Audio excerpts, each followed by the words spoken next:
Marathi sentence to English sentence translation. लवकर लवकर चाला. Move fast.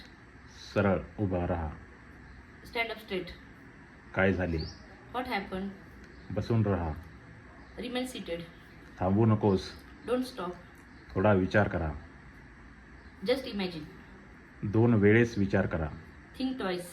लक्षात ठेवा. Watch out. जीवनाचा आनंद घ्या. Enjoy life. त्याला घेऊन या. Bring him. हे घाल. Wear it. होय म्हण. Say yes. काही पाहिजे का? Need something? नक्की या. Do come. उतर. Get out. समजले? Understand? कोणाला Got it? कोणाला माहीत आहे? Who knows? काळजी घे. Take care. नंतर भेटूया. See you. येतच आहे. Just coming. अजून काय? What else? मी पण. Me too. सोडून दे. Leave it. अजून एक. One more. पुन्हा विचार कर. Think again. सर्वांना सांग. Tell everybody. हळूहळू खा. Eat slowly. Thank you. Thank you.